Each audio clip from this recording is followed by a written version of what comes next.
نحمدہ و نصلی علی رسولہ الکریم اما بعد فاعوذ باللہ من الشیطان الرجیم بسم اللہ الرحمن الرحیم قال اللہ تبارک و تعالی فی کلامہ المجید والفرقان الحمید لقد نصرکم اللہ فی مواطن کثیرۃ ویوم حنین اذ اعجبتکم کثرتکم فلم تغن عنکم شیئا وضاقت علیکم الارض بما رحبت ثم ولیتم مدبرین ثم انزل اللہ سکینتہ علی رسولہ وعلی المؤمنین وانزل جنودا لم تروها وعذب الذین کفروا وذلک جزاء الکافرین ثم یتوب اللہ من بعد ذلک علی من یشاء واللہ غفور الرحیم صدق اللہ العلی العظیم۔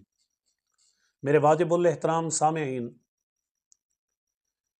میں نے آپ کے سامنے قرآن مجید فرقان حمید کی 2 آیات کو تلاوت کیا ہے۔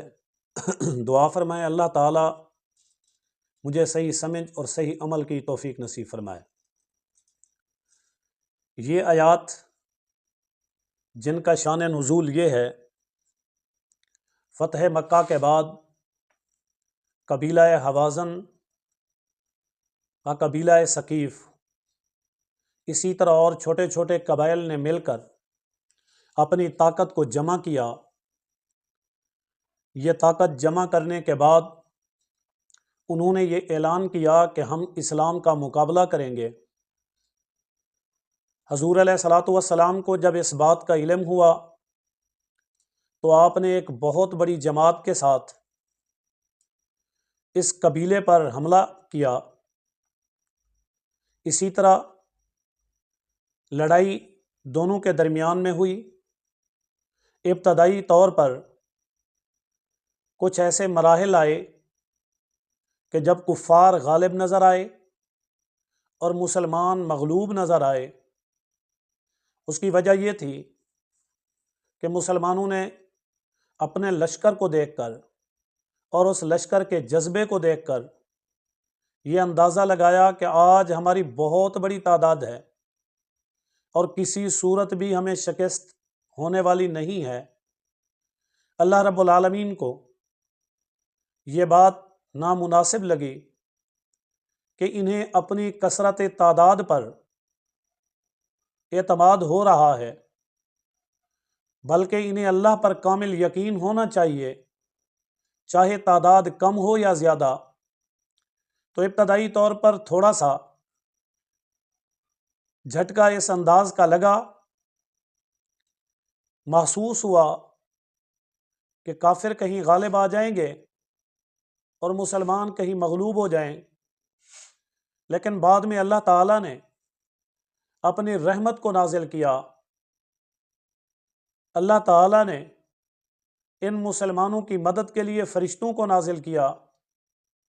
ان مسلمانوں کی مدد کے لیے اللہ تعالیٰ نے ایمان والوں کو حوصلہ دیا، ان کے اندر سکینہ نازل ہوئی، اطمینان قلبی پیدا ہوا، اور دل جمی کے ساتھ ان لوگوں نے، صحابہ کرام کی جماعت نے، ان کافروں کے قبیلوں کا مقابلہ کیا۔ اللہ تعالیٰ نے انہیں فتح نصیب فرمائی۔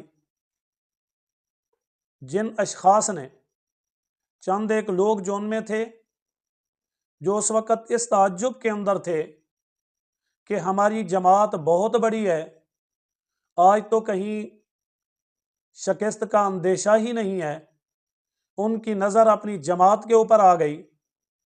حالانکہ ایمان والوں کی، مومنین کی، مسلمانوں کی 100% نظر اللہ کی ذات پر ہونی چاہیے۔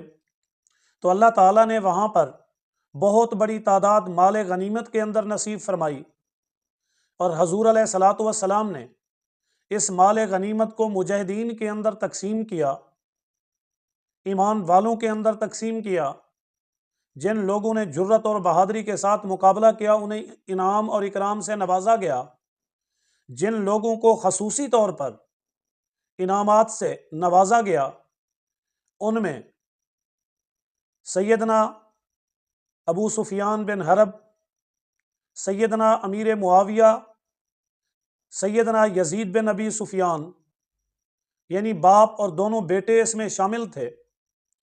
حضور علیہ الصلوۃ والسلام نے خاص طور پر مال غنیمت میں سے نوازا اور ان لوگوں کے ساتھ بڑے انعام اور اکرام کا معاملہ کیا۔ اس آیت کے وہ لوگ مصداق ہیں کہ اللہ تعالیٰ نے اس جماعت پر سکینہ نازل کی، ان کی مدد کے لیے فرشتوں کو بھیجا، اللہ تعالیٰ نے ان کے ساتھ کرم کا معاملہ کیا، اللہ تعالیٰ نے انہیں غلبہ عطا کیا، حضور علیہ الصلوۃ والسلام نے ان پر انعام اور اکرام کی بارش کی۔ یہ وہ لوگ ہیں جن کے لیے حضور علیہ الصلوۃ والسلام کی طرف سے انعامات اور اللہ کی طرف سے رحمت نازل ہوئی۔ اللہ تعالیٰ ہمیں ان کے مقام کو سمجھنے کی توفیق نصیب فرمائے۔